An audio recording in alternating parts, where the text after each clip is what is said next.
Hey guys, it's Glenn from glenscarcollection.com, and today we are driving the brand new 2024 Porsche Macan. Now, about 6 months ago, we did a 2023 Macan S. This is actually the base model with the 4-cylinder, 2-liter, 4-cylinder turbo. Now we have 19-inch wheels, which are standard. This car starts at about $60,000. Options, depending on the base model that I see, with options, they're about $68,000 to $73,000. Gas mileage from that 4-cylinder turbo is really good. It's 19, or to me it sounds really good, 19 city, 25 highway. We have some radar cruise control here. That is optional, that is not standard. And the reason I have this car is this is my loaner car. My 2017 Panamera Turbo is in the shop for what I hope is a warranty repair. So we'll do a video on that soon. And if you follow the channel, you also know I own a 2017 base Carrera. The Macan I like a lot, but there's a couple things that I'll go over at the end of this video which would keep me from buying one. But there's a lot to like here. Very nice interior. They redid this interior over for 2022. So you got the new steering wheel, the new infotainment, which we'll go over in a second when we get inside the car. Here is the back seat. Now I'm 6 feet tall. When I sit in the back, if I can even get back here, and this is my seat sitting beside myself, my head hits the roof. My head is actually touching the roof right now. And we have this nice dual pane sunroof here. My head is hitting the roof, and my legs are almost hitting the front. My feet, which are large, are underneath. If you can see my feet here. And I have enough knee room, but I do not have enough headroom. You have some USB-Cs down here. One thing about this car is you do not have a power outlet. I think you would only get a power outlet on the front here if you had the smoker's package where I have those Post-it notes, would give you a outlet where you could plug in your radar detector or phone, whatever you need. All right, so now we're at the rear of the car. Another interesting thing here, I love the red stripe that goes across. It reminds me of my first Porsche I ever had, the 996 C4S, which is a beautiful car even to this day. So I love that stripe that they put here on the Macans and the Cayennes. Now, if you look closely, unless I'm missing it, there's no way to open the trunk with your hand, even with the car unlocked. So the only way I know how to do it is to take the key and press this trunk button, and now it comes up. Now you do have room here, but see, you're limited on the side here. So the Cayenne gives you a much bigger trunk because of the shape of this Macan. If you had anything big here, you wouldn't be able to close the trunk. So if you had, like, say, big, even something like paper towels or some, small piece of furniture, something like that, end table, you would not be able to close it because of how steep this goes down here. And also there's no buttons here or levers to pull to make the back seats fold down. So you actually have to reach. Now, if you're short, you want to be able to reach this, you can come around the other side of the vehicle to do it, a plane going overhead. So I could go to the back here and pull in back of the seats. So again, this is a base Macan, but if you're spending 70 grand with options, it would be nice to have a lever right in the back, especially if you're shorter, have smaller arms, it would be hard to reach. Even reaching around this seat would be difficult if I had shorter arms. There is a lot to like here. I think it's a real good looking vehicle. Black doesn't show that well on YouTube videos, and obviously it shows dirt and scuffs and everything else. And but I do think it looks really nice in this color. Most dealers are going to stock them in black or white. You'll see the occasional silver, but it does come in really cool colors, including Miami blue. All right, so now what we'll do is we'll go inside the car, go over the interior features, and then we'll take it for a drive. Okay, so now we're inside the Macan, and the ignition, we have the hard key here, the built-in key on the left. As in all Porsches, we fire up that 4-cylinder, 2 liters. It's 261 horsepower, 295 foot-pounds of torque. So very small displacement 4-cylinder, but we're going to drive around town on the highway and we'll see how that 295 foot-pounds of torque does. Redesigned in 2022, you get this new steering wheel. So the black here I think makes it look a little smaller than it is, and it does feel a little smaller than my 2017 Panamera 911, but I really do like the steering wheel. You got the Porsche badge here, and you got all the controls at your fingertips. You got high quality paddle shifters. Now it is a 7-speed PDK transmission.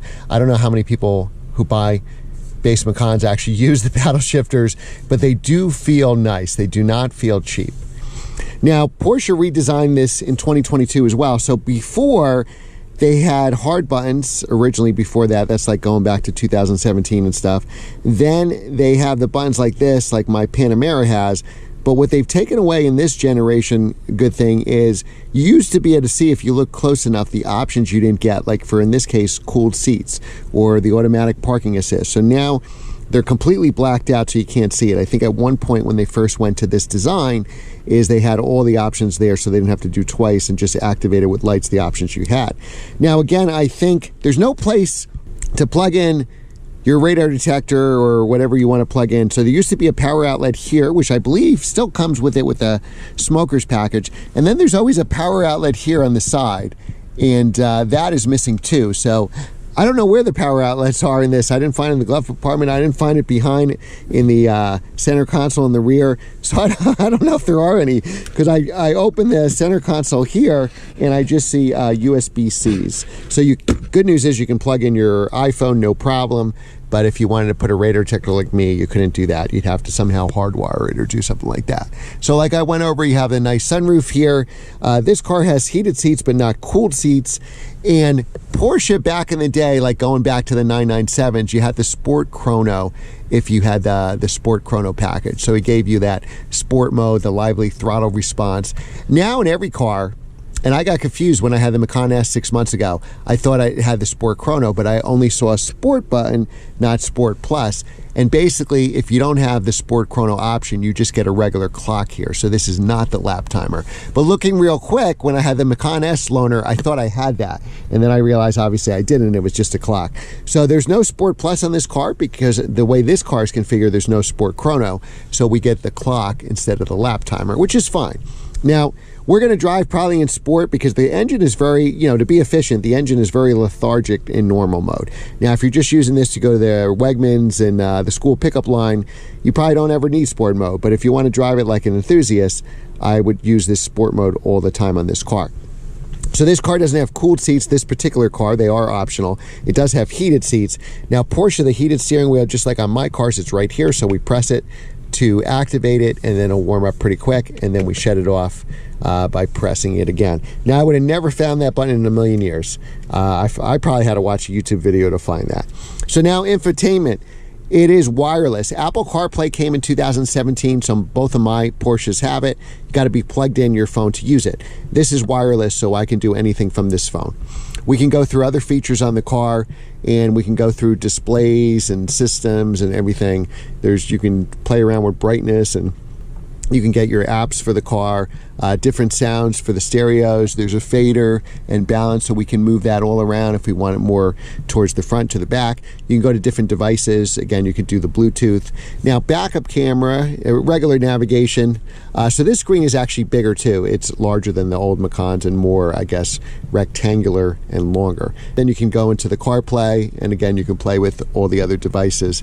Now, what we can do here is the backup camera is pretty good too. Now, this is just the base backup camera. I believe there's an optional 360 backup camera, but we have the sensors and then we have the backup camera. That gives us a pretty good field of view. Again, back seat is tight. We went over that. If you have teenagers that are 5'8", they're not going to be comfortable back there. So that's where kind of the Cayenne is better if you need more space. It's got a much bigger trunk because it's not sloped down the rear of the Macan, so you could fit, an end table in there. You could fit, a couple of hockey bags. There's a lot more room. Anything that's higher up, paper towels, the jumbo pack or something like that. But I love the Macan because it's lighter and more nimble. So I think now is time to drive. Let's drive in regular mode first, and then we'll put it in sport mode, and you'll see the difference. All right, so when we accelerate in normal mode, the engine is still kind of peppy, but in sport mode, we will notice that torque more will be a lively throttle response. Now, if you notice, this car has 19-inch wheels, which are standard.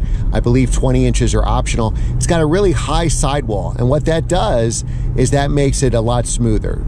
My Panamera, I think it's 21-inch wheels, and they're so low profile that you feel every bump in the road if I didn't have the electronic suspension. Now, you do have a higher up commanding field of view here. You do feel the height, say, compared to my cars. I really like this car. There's really two reasons why it doesn't fit to my lifestyle, and we'll go over those in a couple of minutes after we take it for a drive. Now, you do have a 7,000 RPM redline, which is pretty impressive with a 2-liter 4-cylinder turbo. Gas mileage is, again, as I said earlier, 1925. I took this on a long highway trip yesterday to do a showing on a warehouse building, and I probably got over 25. I think I got in the high 20s, even with the heavy foot, so gas mileage is excellent. This is a loaner car with 4,100 miles, so it isn't new, but this lady just walked in front without looking at all. Wow. Seriously? Okay. Like, she didn't even look across the street. She just went across the street.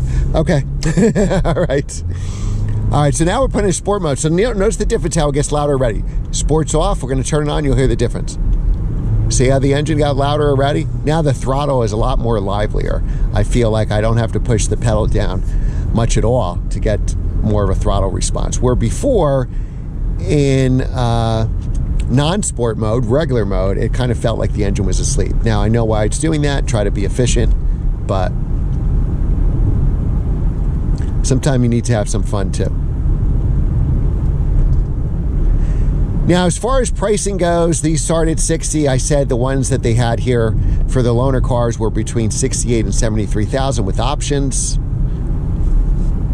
Once you start adding some of the safety features, if you have leather, soft touch for everything here, the center console, soft touch here. It gets harder. Pieces of material there, obviously to save money, but it still looks nice. It still looks like a premium $60,000 or $70,000 car interior. So what we'll do is we'll go on the highway here, give you one acceleration, and then take some back roads back. But the car is really nice and nimble.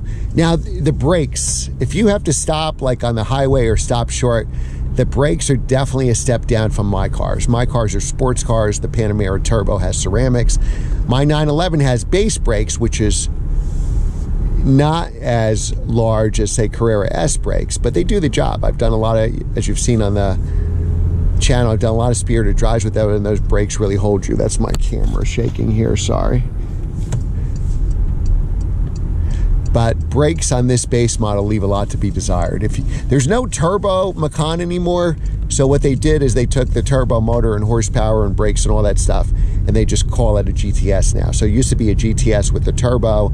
Now it's just the highest you can get as a GTS. All right, so we'll get on the highway here. We're ready in sport mode. We'll do an acceleration to the speed limit, then we're gonna get off on this nice back road.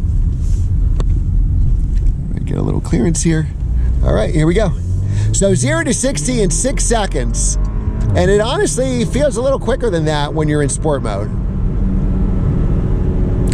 Now, the Macan S that we did 6 months ago was 4.5 seconds to 60. And maybe because it was an SUV, it didn't feel 4.5 seconds to me. I would have said that's probably in the 5s. So this feels maybe in the high 5s. That felt maybe in the low 5s. So again, to get that 4.5, you probably had to use launch control. And even for this, maybe to get 6, you have to use launch control. You could do it, they just don't call it launch control. You hold on the brake, build the boost, let go of the brake. But the handling is very impressive for an SUV. This is probably one of my favorite SUVs. 2 downsides, and one of them can easily be mitigated. So the first downside, I've talked about it a couple times, is the back seat room. You know, being 6 feet tall, nobody can really sit behind me. If you have kids that are 8 years old, that probably works fine. If you don't have kids, that works fine. You know, once you have 12, 13, 14-year-old, well, the kids are 5 foot something now, and they wouldn't be comfortable for long trips in the back. I can't sit in the back. Trunk room's a little too small. I could fit maybe 1 hockey bag back there if I had to get some big stuff where I needed the height. There's a nice 997. Actually 991. I think I would need a little more trunk room if this was my daily driver. Certainly would need the back seat room. As you know, I'm a commercial real estate agent, and I have people in the back seat when we go out and look at commercial properties. So this wouldn't work for that. I'd have to choose the Cayenne, but honestly, the Cayenne isn't as fun. It feels more premium, and it feels at least a size bigger, maybe even a little more than a size bigger. So I have my choice when I bring my car in for service, Macan or Cayenne. Last time I asked for the Cayenne because I hadn't driven a Cayenne in probably 5 years since I did a video of one. And though the Cayenne felt richer, more premium, bigger, better for long trips, the Macan is so much more exciting. It's so much, it's lighter, but the biggest thing is it's more nimble. That Porsche did a fantastic job. So I don't think I could get back, me personally. Otherwise, I would own a Macan or have my wife own a Macan. Just the back seat room wouldn't be enough for our road trips. Now, the second reason you can mitigate this is the price. I don't think the car's probably worth that $68,000 to $73,000 price. And again, this is a base interior, everything, the base engine, the whole bit. So what I would probably do, and if you agree that the price is too high for what you're getting, you could get I always say, get a 4-year-old car, CPO, that has between 20 and 30,000 miles. And I looked, a 4-year-old Macan, so 2020, with about 25,000 miles will run you 45,000. It'll be CPO, you get a 2-year unlimited warranty. If the back seat works for you in the trunk room, I would do that 1,000 times over getting a new something else SUV for 45,000. That's how I would mitigate it. I would definitely own a Macan or tell my wife to own a Macan, so it's a fantastic car. So that's what I would do, buy CPO, buy used, get a used one with 20, 30,000 miles. If you're okay with this price point, you could probably get an S in that $50,000 to $60,000 range, and instead of getting a new base, I would get a 3 or 4-year-old with 20,000 mile S. But otherwise, this is a fantastic car. I highly recommend it. Macan, I think, is one of the best SUVs out there, and you know your stuff if you're buying a Macan. Thanks again for watching, guys. Remember to like, share, and subscribe, and I will see you next time.